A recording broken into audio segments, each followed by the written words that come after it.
मित्रों, आज हम वन नेशन वन इलेक्शन यानी एक देश एक चुनाव के विषय के ऊपर जो राष्ट्रव्यापी जन जागृति अभियान चल रहा है, उसी सिलसिले में आज हम यहाँ गुजरात की धरती पर अहमदाबाद में आए हुए हैं और यहाँ पर इस विषय पे वन नेशन वन इलेक्शन पर आना एक और अद्भुत और सुखद संयोग उत्पन्न करता है, क्योंकि आधुनिक वन नेशन के आर्किटेक्ट यानी एक देश के आधुनिक स्वरूप के भारत के आर्किटेक्ट सरदार वल्लभ भाई पटेल इसी भूमि के थे और इस वन नेशन को इस अमृत काल में नई ऊंचाइयों तक ले जाने के आर्किटेक्ट यानी उसके शिल्पी हमारे प्रधानमंत्री श्री नरेंद्र मोदी जी भी इसी धरती से हैं। और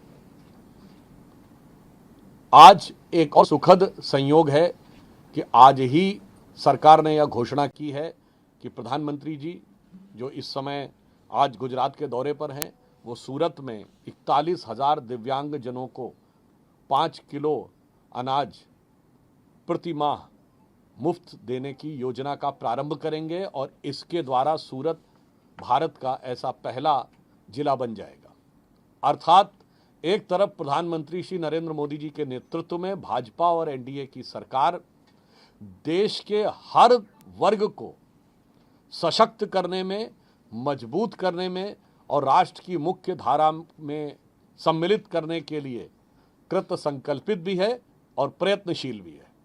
दूसरी तरफ इस concept one nation one election का विरोध जो लोग कर रहे हैं, वो राष्ट्र के हर विषय के ऊपर राष्ट्र की शक्ति को कमजोर करने का प्रयास करते रहते हैं। देखिए, चुनाव लोकतंत्र में हृदय की धड़कन की तरह है, परंतु ये हृदय की धड़कन जल्दी जल्दी होने लगे तो हाई बीपी का खतरा उत्पन्न हो जाता है। इसलिए इस चुनाव को जो लोकतंत्र का पर्व है, अब पर्व भी अगर ज़्यादा जल्दी जल्दी आने लगे तो कामकाज बाधित होने लगता है।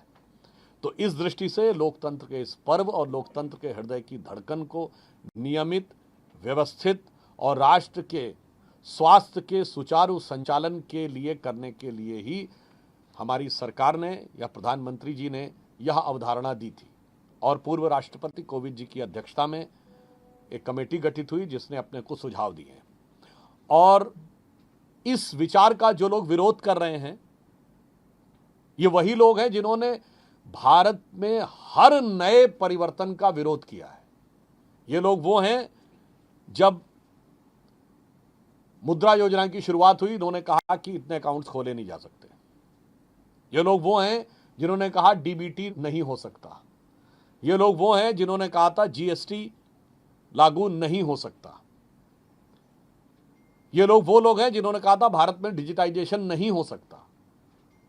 फॉर्मर फाइनेंस मिनिस्टर चिदम्बरम साहब का संसद के अंदर दिया गया बयान है कि भारतीय लोग कम पढ़े लिखे हैं, टैक्स हैवी कम है, कैसे संभव है कि डिजिटाइजेशन हो जाएगा। परंतु प्रधानमंत्री श्री नरेंद्र मोदी जी को भारत के जन जन की सामर्थ्य और सूझबूझ पर पूरा भरोसा था और आज जीएसटी सुचारू रूप से चल रहा है और डिजिटाइजेशन में भारत दुनिया का नंबर 1 देश बन के आया है और दुनिया में 48% डिजिटल ट्रांजैक्शन भारत में होते हैं, जो अमेरिका और चीन दोनों को मिलाने के बाद भी हम उनसे ज़्यादा ट्रांजैक्शन कर रहे हैं। अब इस विषय के ऊपर मैं बताना चाहूँगा कि वन नेशन वन इलेक्शन 4 कारणों से ज़रूरी है।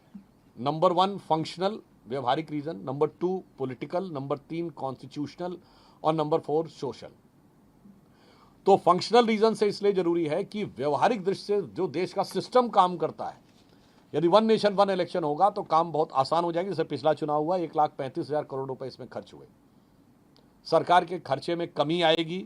एक स्टडी के अनुसार जीडीपी में 1% तक का ग्रोथ हो सकता है यदि चुनाव साइमल्टेनियस होना शुरू हो, यानी साथ साथ होना शुरू हो। जो हमारे सुरक्षा बल लगते हैं चुनाव के समय, मुख्य रूप से उनका दायित्व लॉ एंड ऑर्डर संभालना है, ना कि चुनाव करवाना। तो बार बार जो उनको इस कार्य में लगाना पड़ता है, उससे हटकर एक बार वो इस कार्य को संपन्न कराने के बाद अपने दूसरे कार्यों की तरफ ज्यादा प्रोडक्टिव होकर देश के लिए काम कर सकेंगे। तीसरा कि उसमें जो सरकारी कर्मचारी काम करते हैं, जिसमें प्राइमरी स्कूल के शिक्षकों से लेके भिन्न भिन्न विभागों के सरकारी कर्मचारी, उनको भी एक बार काम करना पड़ेगा। इसके बाद वो मूल रूप से जो उनका काम है उस पर वो ज़्यादा फोकस कर सकते हैं। अर्थात फंक्शनल दृष्टि से भारत की एक पूरे सिस्टम को बहुत बेहतर और सुचारू रूप से चलाने में यह one nation one election role play कर सकता है। दूसरा है पॉलिटिकल। देखिए, प्रधानमंत्री जी ने भी ये बात कहा कि यदि एक बार सारे चुनाव हो जाएं तो हमारे यहाँ जो कॉन्स्टिट्यूशनल परिभाषा है वो क्या है, गवर्नमेंट का मतलब सेंटर और स्टेट दोनों है। किसी भी पार्टी की सरकार हो राज्य में, एक बार तय हो जाएगा कि ये मुख्यमंत्री रहना है तो 4.5 साल सब मन लगा के काम करेंगे। प्रधानमंत्री जी ने कहा कि भाई मैं भी राज्यों के साथ मिलकर देश के विकास को आगे बढ़ाना चाहूंगा, मगर जब बार बार चुनाव होते हैं तो चाह कर भी कोई राज्य सरकार हमारे अच्छे काम का भी समर्थन नहीं करती, विरोध करती है, और मुझे भी उस राज्य में जाकर उनकी कमजोरियां बतानी पड़ती हैं। अब यदि चुनाव एक ही बार में हो तो वही कमजोरियों को अकेले में बताकर और राज्य सरकार भी ईमानदारी से उस कमजोरी को समझकर सही ढंग से काम कर सकती, चाहे किसी भी दल की सरकार हो। तो पॉलिटिकली ये देश की व्यवस्था के लिए बेहतर होगा। और एक और भी बात आप समझ सकते हैं कि जो लोग ये कहते हैं कि एक राज्य में एक साथ होने से क्षेत्रीय दलों को नुकसान होगा, तो यहाँ पर मैं स्पष्ट कर देना चाहता हूँ कि 2019 का लोकसभा चुनाव था, लोकसभा के साथ ही उड़ीसा, तेलंगाना और आंध्र के चुनाव हुए, तीनों जगह गैर भाजपा सरकार बनी और हमें 303 सीटें मिली। 1999 में महाराष्ट्र में एक ही दिन चुनाव हुए और लोकसभा में हमें 10% अधिक वोट मिला विधानसभा के मुकाबले। तो ये कहना भारत के मतदाता के विवेक पर प्रश्न उठाना है। तीसरा है कॉन्स्टिट्यूशनल। संवैधानिक दृष्टि से अगर कोई ये बात कहे तो मैं सिर्फ ये कहना चाहता हूं, संविधान निर्माताओं ने जब भारत में लोकतंत्र की कल्पना की तो उन्होंने तो नहीं कहा था अलग अलग इलेक्शन होना चाहिए। उन्होंने तो एक साथ ही पूरे देश में चुनाव की बात कही और 52 से लेकर 67 तक एक साथ चुनाव हुए। तो यदि कोई व्यक्ति इस पर संवैधानिक प्रश्न उठाता है, इसका मतलब संविधान निर्माताओं के मूल मंतव्य का वो मजाक उड़ा रहा है।